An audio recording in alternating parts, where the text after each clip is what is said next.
২০২৬ সাল আপনার হবে। হ্যাঁ, সত্যি আপনার হবে। কিন্তু শর্ত একটাই, আপনাকে বেশি পরিশ্রম করতে হবে না, আপনাকে বেশি ট্যালেন্টেডও হতে হবে না। আপনাকে শুধু মানুষের মন আর নিজের মনের ৪ টি সাইকোলজিক্যাল নিয়ম বুঝে ব্যবহার করতে হবে।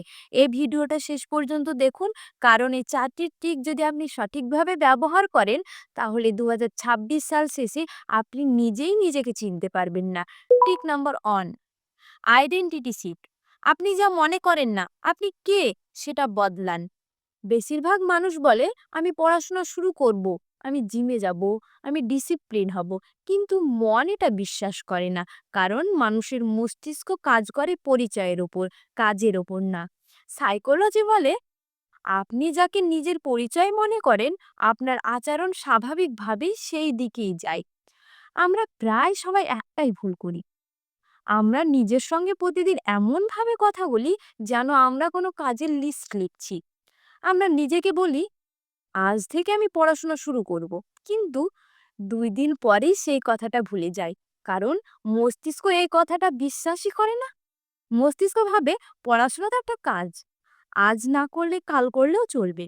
কিন্তু যেদিন আপনি নিজের সঙ্গে এভাবে কথা বলা শুরু করবেন, আমি পড়াশুনো করি কারণ আমি একজন স্টুডেন্ট, এটাই আমার পরিচয়, সেদিন পড়াশোনা আর জোর করে করা কাজ থাকবে না। এটা হয়ে যাবে আপনার স্বাভাবিক আচরণ।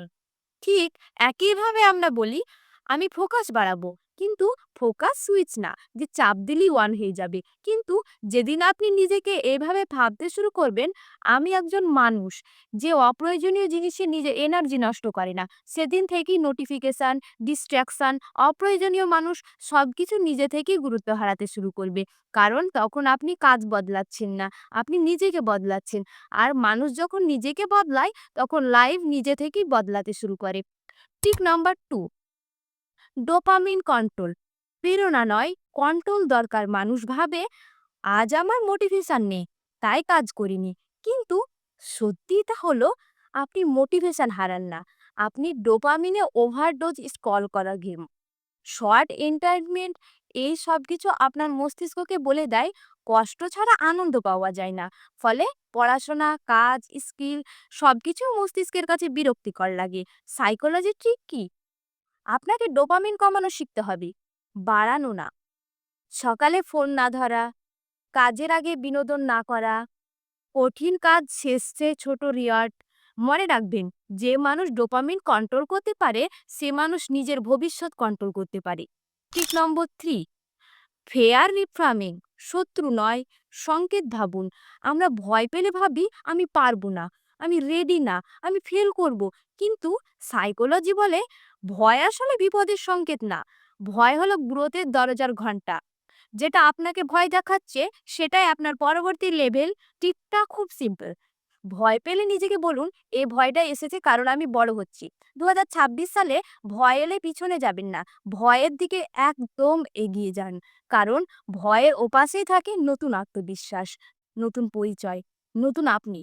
টিপ নম্বর 4, ডিলাইড গ্র্যাটিফিকেশন। এখন কষ্ট, পরেই রাজত্ব। সবাই এখন সুখ চায়, কিন্তু কেউ অপেক্ষা করতে জানি না। সাইকোলজির সবচেয়ে শক্তিশালী নিয়ম হলো যে মানুষ সুখ ডিলে করতে পারে সেই মানুষ লাইফে জিতে যায়।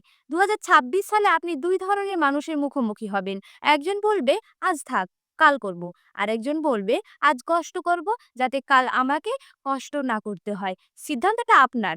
আপনি যদি আজ ডিসিপ্লিন বেছে নেন, আগামী বছর আপনাকে কেউ থামাতে পারবে না। ২০২৬ সাল আলাদা হবে না যদি আপনি আলাদা না হন। কিন্তু আপনি যদি পরিচয় বদলান, ডোপামিন কন্ট্রোল করেন, ভয়কে ব্যবহার করেন আর তাৎক্ষণিক সুখ ত্যাগ করেন, তাহলে ২০২৬ সাল আপনার হবে।